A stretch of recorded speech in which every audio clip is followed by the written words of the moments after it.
നമ്മളെന്നുള്ളത് കാസർഗോഡ് ജില്ലയിലെ കനകപ്പള്ളിയിലാണ്.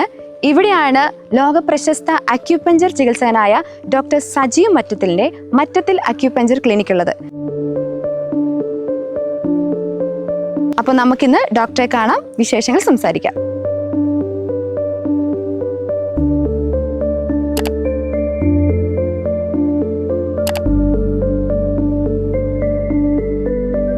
മരുന്നും ഓപ്പറേഷനും ഇല്ലാതെ കരസ്പർശത്തിലൂടെ എങ്ങനെയാണ് ഡോക്ടർ എല്ലാ രോഗങ്ങളും മാറ്റിയെടുക്കുന്നത്? നിങ്ങൾ ചോദിച്ച ചോദ്യം എനിക്ക് ഇഷ്ടപ്പെട്ടു. മരുന്നും ഓപ്പറേഷനും ഇല്ലാതെ ആധുനിക കാലഘട്ടത്തിൽ എങ്ങനെ ചെയ്യുന്നു എന്നുള്ളത് ആധുനിക കാലഘട്ടം മാറ്റി വെക്കണം. നമ്മൾ പഴയ കാലഘട്ടത്തിലേക്ക് പോകണം. മനുഷ്യന്മാര് പഴയ ആൾക്കാർ, നമ്മൾ പണ്ട് കാലത്തോടെ ജീവിച്ചുകൊണ്ടിരുന്ന ആൾക്കാർക്ക് ആധുനിക വൈദ്യശാസ്ത്രം ഇല്ലെങ്കിലും അവർക്ക് 100ഓടടുത്ത് ആയുസ്സുണ്ടായിരുന്നു. ചില ബാലമരണങ്ങളായിരുന്നു അന്ന് സംഭവിച്ചുകൊണ്ടിരുന്നത്.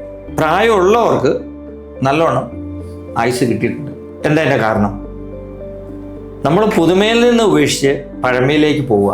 നമ്മുടെ ശരീരത്തെ സംബന്ധിച്ച് പറയുകയാണെങ്കിൽ നമ്മുടെ ശരീരത്തിലൊരു ഡോക്ടറുണ്ട്.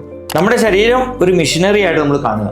ഈ മിഷനറി വർക്ക് ചെയ്യുന്നതിന് ആവശ്യമുള്ളതും മെയിൻ്റെനൻസ് ചെയ്യുന്നതുമായ എല്ലാ എനർജികളും ഇതിനുള്ളിൽ തന്നെ ഉണ്ട്. ഇതിന് പ്രത്യേകിച്ച് ഒരു ഹോസ്പിറ്റലിൻ്റെ ആവശ്യമില്ല, ഒരു ആശുപത്രിയുടെ ആവശ്യമില്ല.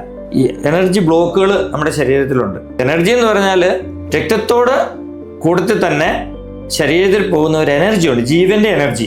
ഈ എനർജിയാണ് നമ്മൾ ഉത്തേജിപ്പിച്ചു കൊടുക്കുന്നത്. ഒരാളെ സംബന്ധിച്ചിടത്തോളം അയാൾ കൃത്യമായിട്ട് ജീവിക്കുന്ന ഒരാൾക്ക് ഒരാശുപത്രിയും ഒരു ഡോക്ടറും ആവശ്യമില്ല. എൻ്റെ അനുഭവം തന്നെ പറയാം. ഞാനൊരു 30 വർഷമായിട്ട് ഒരു മരുന്നും ആശുപത്രിയും വാക്സിനും ഒന്നും എടുക്കാത്ത ഒരാളാണ് ഞാനും എൻ്റെ കുടുംബവും. അങ്ങനെയുള്ള കുറേ ആൾക്കാരുണ്ട്. അപ്പം അങ്ങനെ ജീവിക്കുന്ന ഞങ്ങൾക്ക് പനി വരുന്നില്ലേ, ഛർദി വരുന്നില്ല, ഒഴിച്ചിൽ വരുന്നില്ല ഒക്കെ നിങ്ങൾ ചോദിക്കാം. അതൊക്കെ വരും.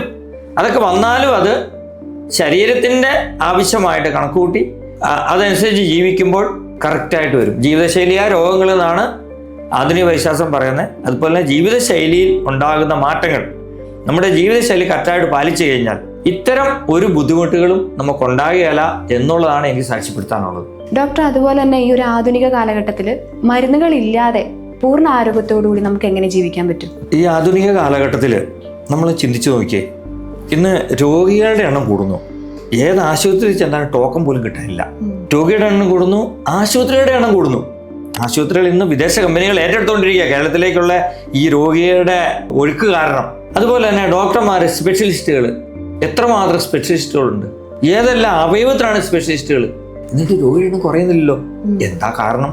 നമ്മൾ പുറകോട്ട് പോവുക. ഞാൻ നേരത്തെ പറഞ്ഞ കാര്യം, നമ്മൾ പുറകോട്ട് പോയി കഴിഞ്ഞാൽ നമുക്ക് മനസ്സിലാവും. മുൻകാലങ്ങളിൽ ജീവിച്ചിരുന്ന ആൾക്കാർ അവർ കൃത്യമായിട്ട് ഉറക്കം പാലിച്ചിരുന്നു. എന്ന് പറഞ്ഞാൽ സന്ധ്യാസമയമാകുമ്പോഴത്തേനും അവർ ഉറക്കം തുടങ്ങും. നേരത്തെ തന്നെ അവർ കിടന്നുറങ്ങും. അപ്പം അന്നത്തെ കാലത്തിലെ ആൾക്കാർക്ക് ആരോഗ്യം കൂടുതലായിരുന്നു. നേരത്തെ ഉറങ്ങുക എന്ന് പറയുന്നത് പ്രകൃതിയുടെ നിയമമാണത്. പ്രകൃതിയുടെ നിയമത്തിനനുസരിച്ച് ജീവിക്കുന്ന ഒരാളെ സംബന്ധിച്ചിടത്തോളം അവർ രോഗാവസ്ഥയിലേക്ക് പോവുകയില്ല.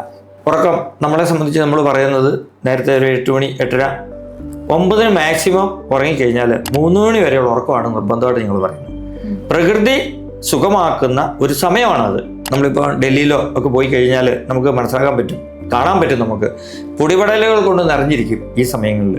വൈകുന്നേരം ഒരു 6 മണി 7 മണിയൊക്കെ ആകുമ്പോഴത്തേനും ഇതിനെ പ്രകൃതി തന്നെ മാറ്റം വരുത്തിക്കൊണ്ട് ഒരു വെളുപ്പിന് 3 മണി 3:30 ആകുമ്പോഴത്തേനും ബ്രഹ്മമുഹൂർത്ത സമയം, ഈ സമയത്ത് നല്ല ശുദ്ധമായ വായു കിട്ടി നമുക്ക് എഴുന്നേൽക്കാൻ പറ്റുന്നൊരു സമയമാണ്.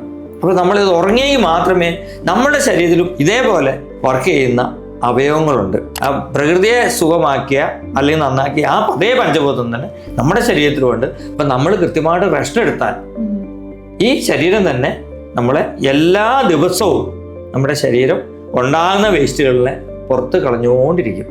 വേസ്റ്റ് കളയലും മെയിൻ്റെനൻസും ക്ലീനിങ്ങും എല്ലാം ശരീരം സ്വയമേ ചെയ്യും. അപ്പോൾ അതിന് നമ്മൾ അനുവദിക്കുകയല്ല. നമ്മൾ നൈറ്റ് ഡ്യൂട്ടി, ആ ഡ്യൂട്ടി, ഈ ഡ്യൂട്ടി എന്ന് പറഞ്ഞ് നമ്മൾ പോകുമ്പോൾ അങ്ങനെയാണ് നമ്മുടെ ശരീരത്തിൽ വേസ്റ്റ് ഉണ്ടാകുന്നത്. ഈ വേസ്റ്റ് വരുന്നതുകൊണ്ടാണ് നിങ്ങളുടെ ശരീരത്തിലുള്ള ജീവന്റെ എനർജി ഓടാത്തത്. ജീവന്റെ എനർജി ഓടുന്ന ഒരാളെ സംബന്ധിച്ചിടത്തോളം നമുക്ക് ഒരു രോഗവുമില്ല. അപ്പൊ അതിനെയാണ് ഞങ്ങൾ ഉത്തേജിപ്പിച്ചു കൊടുക്കുന്നത്. ജീവന്റെ എനർജിയാണ് നമ്മൾ ഉത്തേജിപ്പിച്ചു കൊടുക്കുന്നത്.